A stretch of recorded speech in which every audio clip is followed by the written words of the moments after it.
राजेश, कोई कमल, कोई रीता, सीता पढ़ने गई और वो वापस आ गई, उसने पढ़ाई छोड़ दिया। लेकिन हम ये कभी नहीं समझते कि ऐसा क्यों हुआ।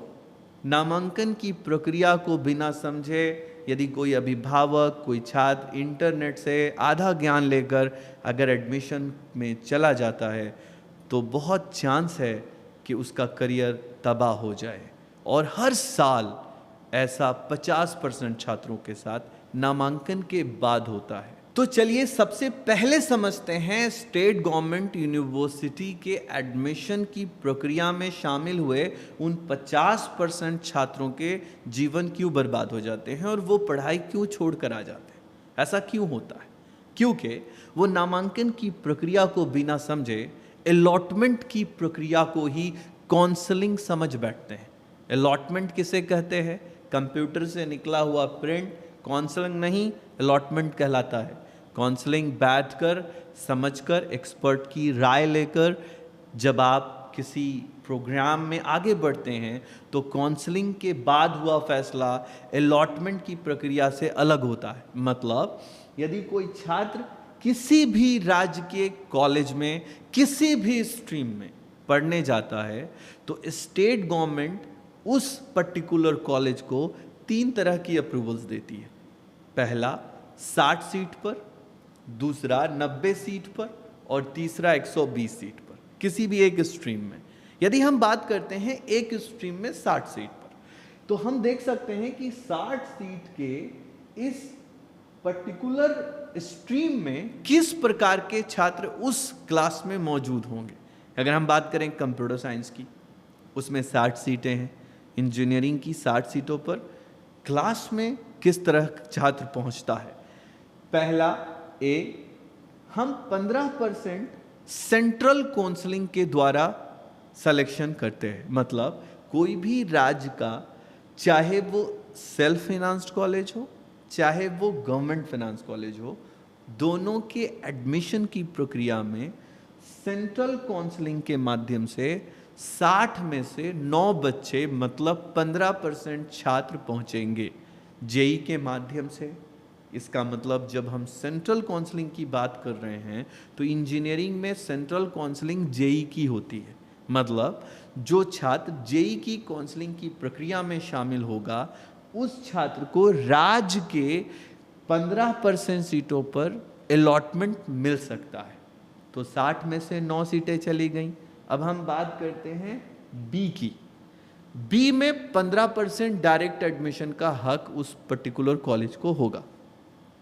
अब हम बात करते हैं सी की। तो 70% सीटों पर स्टेट खुद अपने एग्जामिनेशन की काउंसलिंग करेगा या उनके रिजर्वेशन के आधार पे उनको सीट अलॉट करेगा।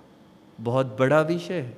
यदि 70% सीट को हम नंबर्स में देखें तो ये सीट 42 होंगी। मतलब 42 छात्र कंप्यूटर साइंस के एक क्लास में उस राज्य के निवासी होंगे जिस राज्य में ये कॉलेज होगा। यदि हम बात करते हैं बिहार से बंगाल के छात्र की, बिहार से उत्तर प्रदेश के छात्र की, तो क्या डिफरेंस होगा? यदि कोई छात्र बिहार से बंगाल चला जाता है और कंप्यूटर साइंस पढ़ता है तो उसके क्लास में 42 छात्र ऐसे होंगे जो बंगाली भाषा का उपयोग कर रहे होंगे, बंगाली भाषा बोल रहे होंगे, जिसकी वजह से सवाल का जवाब देना उसके प्रोफेसर्स को बंगाली भाषा में अनिवार्य होगा, ज़रूरी होगा, क्योंकि वो छात्र +2 का है और वो अंग्रेज़ी इंग्लिश नहीं कम्युनिकेशन को समझ पा रहा। उस छात्र ने +2 के बाद इंजीनियरिंग में दाखिला लिया है और वो 42 मतलब 42 की तादाद में है। ऐसे हालात में यदि वो 42 छात्र उसके स्थानीय भाषा में कोई टीचर से, प्रोफेसर से सवाल करता है तो वो प्रोफेसर उसे बंगाली भाषा में ही जवाब देना ज़रूरी समझेगा। और ऐसे हालात में वो 9 छात्र जो चाहे डायरेक्ट एडमिशन के प्रक्रिया में शामिल हुए होंगे या सेंट्रल गवर्नमेंट से काउंसलिंग के ज़रिए आए होंगे, ये दोनों छात्र 42 छात्र से अनकंफर्टेबल महसूस करेंगे, क्योंकि उनके लिए ये रिजर्व कॉलेज है राज्य का और उनके राज्य के रिजर्वेशन के आधार पे 42 छात्रों का अलॉटमेंट उस पर्टिकुलर स्ट्रीम में किया गया है। हमने बताया कि अगर यही छात्र बिहार का उत्तर प्रदेश पहुंच जाए तो ज़्यादा फर्क नहीं इसलिए पड़ता, बिहार का झारखंड पहुंच जाए या झारखंड का बिहार आ जाए, या फिर बिहार से पंजाब चला जाए या बिहार से हरियाणा चला जाए, यानी उस राज्य में जाए जहां हिंदी टू हिंदी बोली जा रही हो और समझी जा रही हो। ऐसे हालात में ये छात्र ज़्यादा अनकंफर्टेबल महसूस नहीं करता। जब हम बात कर रहे हैं बंगाल की और फिर उत्तर प्रदेश की, तो हमें यह भी समझना होगा कि हम ये बात कर्नाटका और तमिलनाडु की भी कर रहे हैं।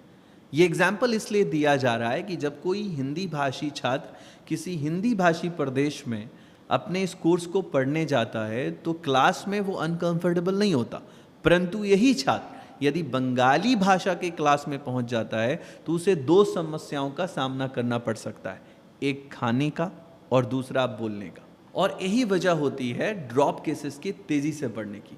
जब यही छात्र बिना समझे बिना जाने इंटरनेट पे टॉप 100 कॉलेज लिखकर ऐसे प्रदेश में नामांकन की प्रक्रिया में खुद को शामिल कर लेते हैं जहां खाने का और बोलने का दोनों फर्क बहुत ज़्यादा हो जाता है और वो क्लास में और खाने में दोनों जगह अनकंफर्टेबल हो जाते हैं, तो वो अपनी पढ़ाई को बीच में ही छोड़ कर अपने गांव अपने शहर वापस आ जाते हैं। पढ़ाई के साथ साथ यही स्थिति खाने में भी देखने को मिलती है।